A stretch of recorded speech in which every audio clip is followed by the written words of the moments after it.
This week on Roundtable, our warming planet.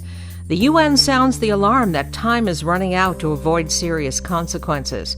Local businesses are already being forced to make tough decisions, and the political dynamic that could change how California leads on this issue. I'm Maureen Cavanaugh, and the KPBS Roundtable starts now.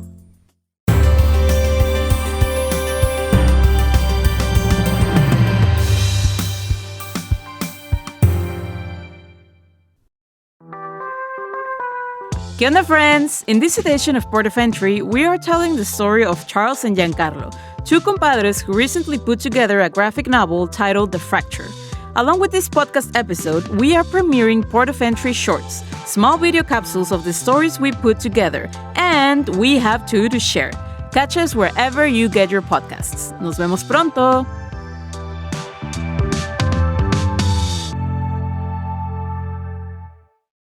Welcome to our discussion of the week's top stories. I'm Maureen Cavanaugh.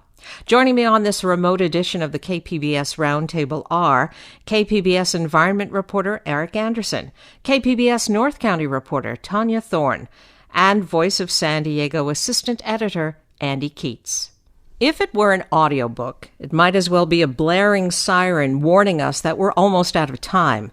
The latest United Nations report on climate change outlines how fast the world is already warming. It states we're about a decade away from reaching the Paris Climate Accord's critical warming limit. That's an increase of 1.5 degrees Celsius or almost 3 degrees Fahrenheit. Climate scientists say that amount of warming will bring more extreme storms, droughts, heat waves, and rising sea levels, as well as the political and humanitarian challenges that accompany a changing climate. This week on Roundtable, we'll spend the entire show on this topic, starting with KPBS Environment Reporter Eric Anderson. And Eric, hello. Hi, Maureen. Much of your beat revolves around climate. So what was your general reaction when you saw this report? I think the big takeaway was the fact that the United Nations was trying to let people know that the alarm bells are ringing, that there is an impending situation where the climate will become a daily issue for some people. Here in Southern California, of course, we have a number of different kinds of environments. We have an ocean where sea level rise will become an issue. We have the mountains in the East County where wildfires are going to be an issue. We have coastal bluffs in the North County where erosion will be an issue because of sea level rise. And we have the East County area and the desert areas where excessive heat is going to increasingly be a problem for the region to deal with. So those issues, we already feel them today. We know that extreme weather is a result of global warming, and we are experiencing them, but the frequency and the intensity of those problems is going to grow as we move forward. Is there anything in particular about this report that stands out to you? I think the big surprise for me as a journalist who covers this issue is the fact that we're going to hit that Paris Climate Accord target in a very short amount of time, and less than 2 decades. And there was optimism when the Paris Climate Accords were signed that there was still a chance to really do something.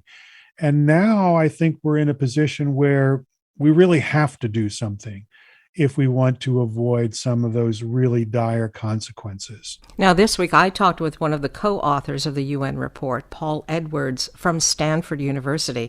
He described some of what San Diego will experience if things don't improve.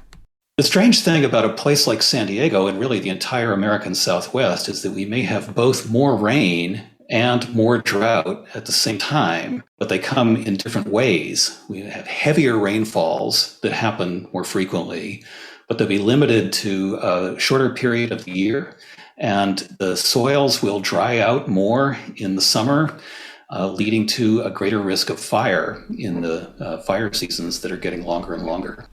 That full interview is available on the KPBS Midday Edition podcast. Now, Eric, we're experiencing a serious drought in California. The Dixie Fire that's raging in the northern part of the state is one of the largest wildfires ever in California. So are climate scientists now saying that these are the results of climate change? Yeah, and they're saying it very upfront, just like the hurricanes that we see on the East Coast, just like some of the other severe weather events that we've seen. They are linked to the changing climate, and scientists are very clear about that. Some of the hesitancy in the past, I think, when talking about climate change was not to ascribe a single event to climate change, because climate changes on a larger scale over a longer period of time. So it's not those individual events. But I think that there's enough evidence now that the frequency of those 100-year floods, for example, only supposed to happen once every 100 years. And now we're seeing those 100-year floods every 10 years in some places. So the frequency and the intensity of those changes, I think, among the scientists who study this issue, they've determined that, yes, it is linked to climate change, and we can expect what we're experiencing, during this period. We can expect that unless we do some dramatic changes in the amount of greenhouse gas emissions we release, we can expect that to intensify moving forward. Now, at the city and county level, progressives are now in positions of leadership in San Diego. This summer, Eric, you reported on the county's plan to create an Office of Environmental Justice. How will that new agency work to combat the effects of climate change? Yeah, it's not just the San Diego County as well. That's an office put together by Supervisor Nora Vargas, who is concerned about brown and black communities that live near industrial sites. It's kind of an interesting confluence of events, right? The battle for environmental justice actually will benefit the rest of the region, because reducing emissions that create those negative health effects for people that live in communities like Barrio Logan or National City or San Isidro also have the impact of warming the environment. So if you reduce those emissions in an attempt to make the health conditions better, then you're also taking a step that is helping the environment overall, reducing emissions that cause global warming. Is there anything that you're working on locally or hope to follow in the near term when it comes to climate change? What has your attention? I think there are a lot of big questions, and I think the one that you're probably going to start to hear about that you may not have heard about as much is heat. Heat really is going to become an issue for the eastern part of the county, for the desert part of the county, for counties like Imperial County, which is a desert and already deals with extreme heat. But I think as the heat index in the urban environment climbs, it's going to become a public health issue for people who are living with fragile health conditions, whether it's respiratory, whether it's another condition. I think that's going to create a problem. I think also that it will disproportionately affect people on the lower end of the economic spectrum, because when you look at how people are distributed in San Diego County, the wealth moves from the coast inland. The closer you are to the coast, the more expensive it is to live. The farther you are away from the coast, the less expensive it is, but some of the environmental costs really climb there. So I think heat's going to be an issue. I think there are a lot of different things. And one of the things that I think is unique about San Diego is that we have more than one of the effects to deal with. It's not a place like Louisiana, for example, that is dealing with low-lying land and the encroachment from the Gulf of Mexico. And that's their one issue. We have a lot of those different issues that are percolating in San Diego County. I've been speaking with Eric Anderson, environment reporter for KPBS. Thank you, Eric. My pleasure. The UN report outlines what needs to be done to achieve our climate goals, but actually taking those steps won't be easy. How people do business and support their families will need to change in many ways. KPBS reporter Tanya Thorne recently examined this challenge on a hyper-local level in Oceanside, where sports fishing operators wonder if they'll be able to survive new rules aimed at cutting emissions. Tanya, hello. Hi, Maureen. Thanks for having me. Your story is about the California Air Resources Board and its proposal to make these boats cleaner. What would these businesses be required to do? Well, the California Air Resources Board, or CARB for short, wants to improve air quality. So they are looking into the boat industry for some improvement. They want boats to upgrade to newer, less polluting engines. And this is for all types of boats, okay? So dredges, ferries, commercial fishing boats. But the industry that's really being impacted is the sport fishing industry because in scale, those boats are much smaller. The engines they are requiring aren't available for those boats in the US. So one sport fishing boat owner told me the engines are available overseas in Europe, but they are so big that they physically don't fit on the existing sport fishing boats. And CARB knows that the engines aren't available, so what's their response?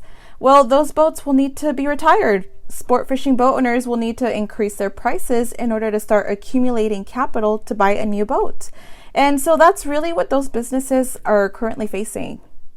And the Air Resources Board says there are only about 200 boats that would be forced to make the upgrade. Critics you spoke with said that's not a big number, and they question if it will make a difference environmentally. Why do regulators say that it's needed? Well, when I spoke to CARB, they referenced the time that the trucking industry needed to make a similar change. People were opposed back then, but at the end of the day, it's for the better of our environment, right? So we can have better air quality. But sport fishing boat owners say this move doesn't compare to the trucking industry. I mean, you're talking about hundreds of thousands of trucks that are on our roads every day. And so these regulations impact about 200 to 300 sport fishing boats statewide. And they say that although the upgrade will have an improvement in our air quality, it won't be significant. Let's hear from one of those you spoke to in Oceanside, Joe Casiola from Sea Star Sports Fishing, about that cost. To actually build a new boat to replace what I have, anywhere from $1.2 to $1.5 million. And that's just one boat. So multiply that by how many boats? It's not going to happen. We can't do it. It's not possible. Cost is one thing. Availability is another. What did he tell you about how hard it is to find these cleaner engines? Like I mentioned, Captain Casillas said that if you really wanted to get the engine, they are available overseas. So shipping is just one aspect because they are so large, right?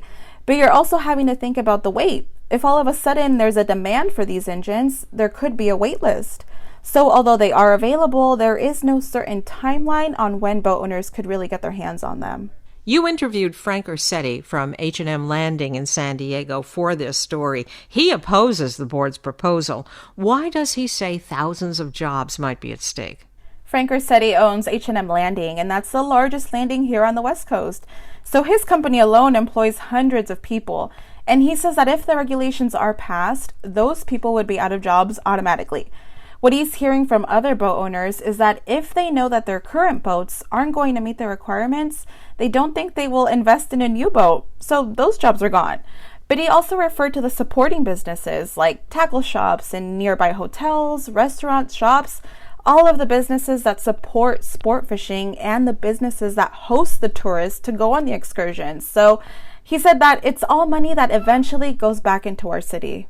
There's also a fear that if these costs are passed along to customers, it will lead to gentrifying the sports fishing industry. Can you explain that?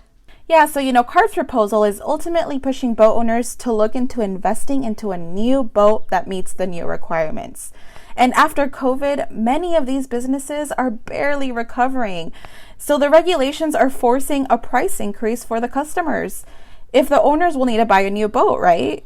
CARB said that boat owners can start that price increase now to start saving money. And, their statement said that customers of sport fishing vessels are in a stronger position to absorb additional costs to reduce harmful emissions. So, that cost is ultimately going to be pricing out a lot of the customers because if the price goes up, a lot of the customers that now go sport fishing may not be able to afford it down the line. North County is an interesting place when it comes to the climate discussion.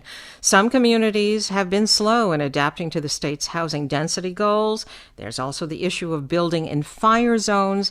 And Tanya, you've also reported on beach erosion in recent months. So is there a particular issue you think deserves more attention in those communities?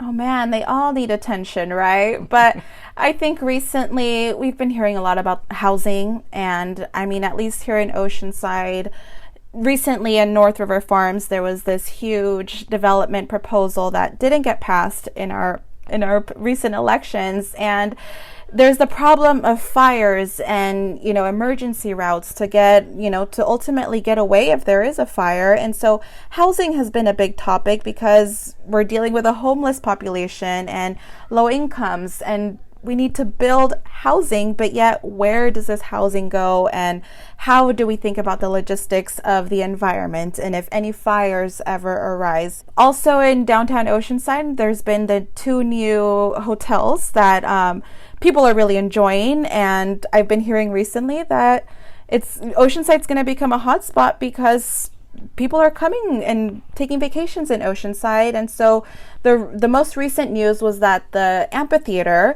there's a proposal to change the Junior Seau amphitheater down by the pier, and there's rumors that it's going to be built into a parking structure.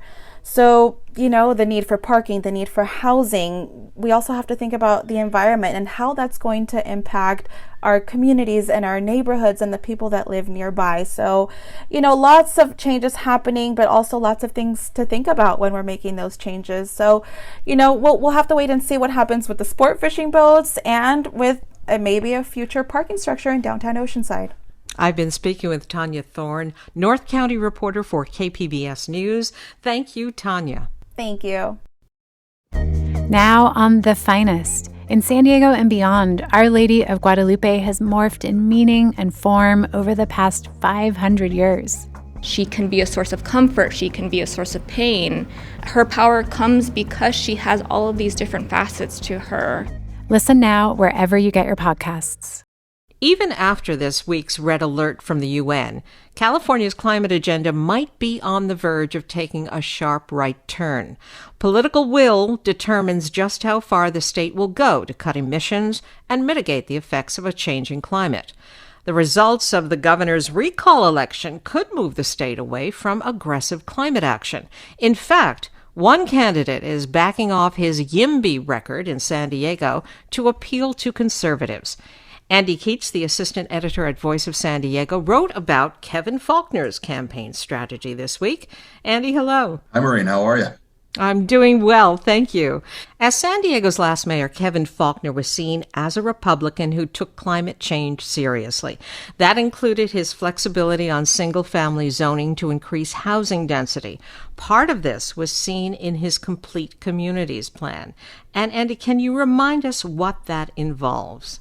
Yeah, it was basically a new incentive program that said, if you agree to build new housing near transit options and jobs, we will largely waive or at least significantly curtail the restrictions on that development, allowing you to build more homes closer to transit and therefore lowering our carbon footprint as a city by making it more likely that people will bike or walk or take transit to work.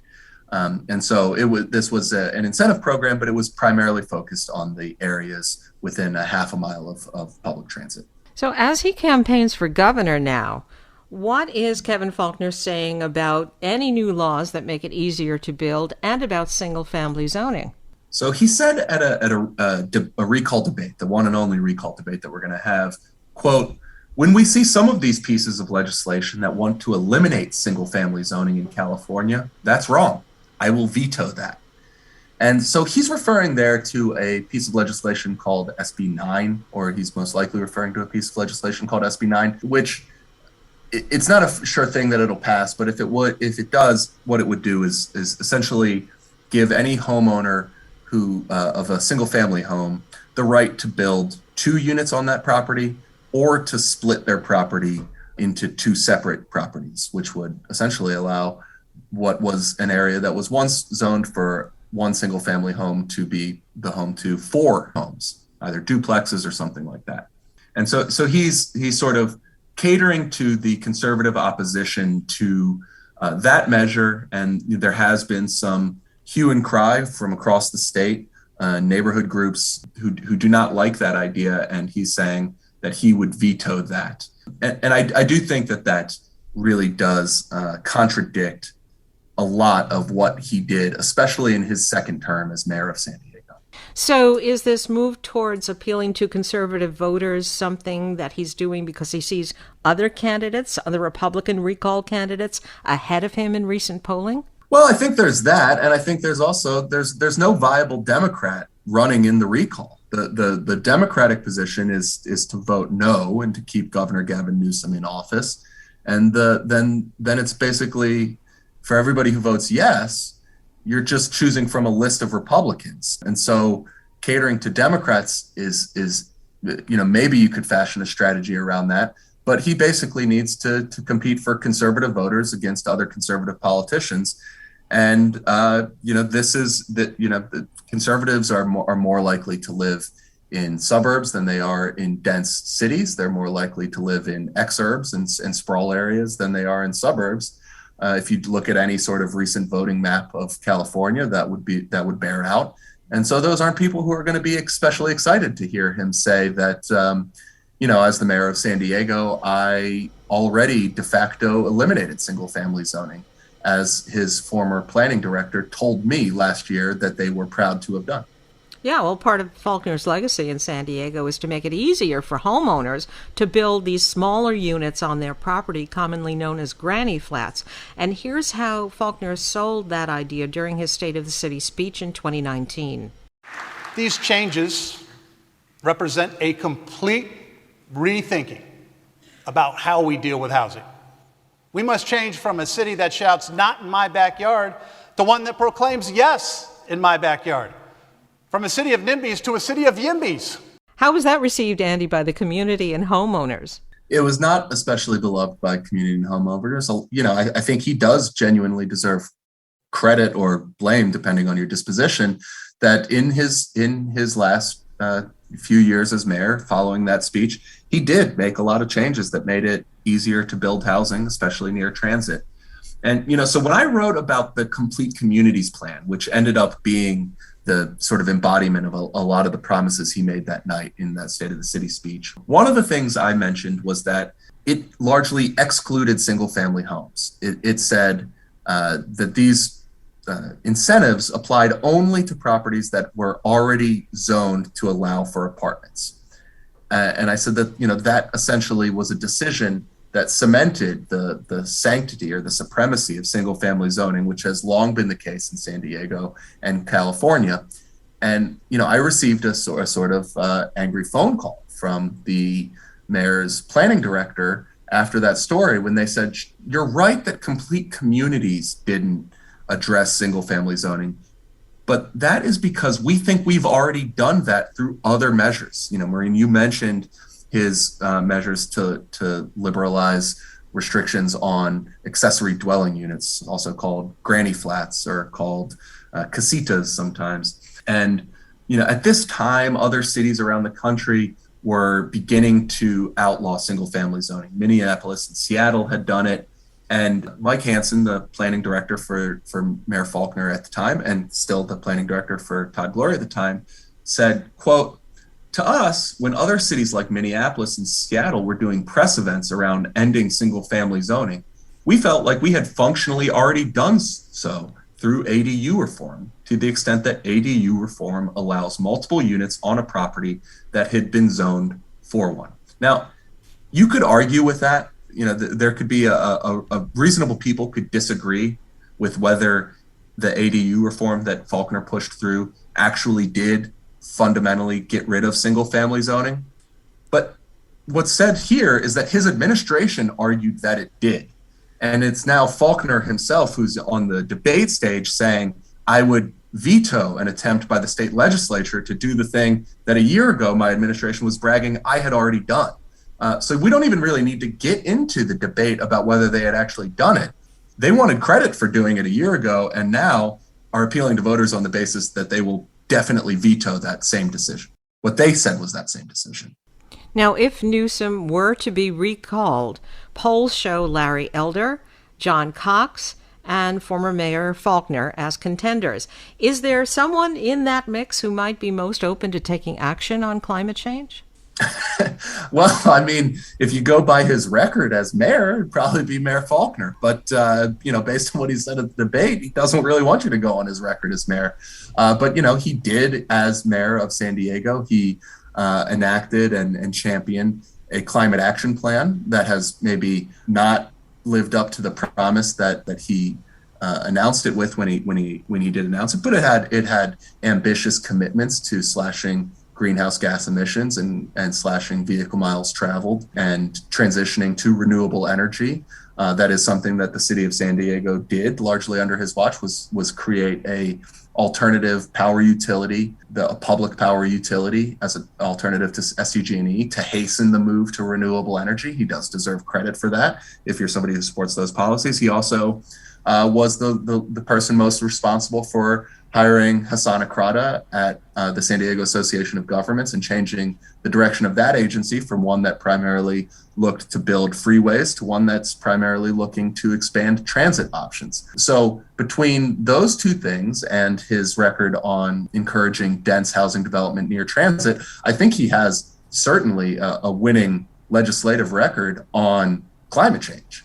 It's just, I don't know that is a winning message for the conservative voters who are going to select the next governor if, in fact, enough voters vote to recall Gavin Newsom. So you're not hearing that. And so what he'll actually do in office, I guess you get to pick the things he's saying he's going to do or the things he actually did when he was mayor.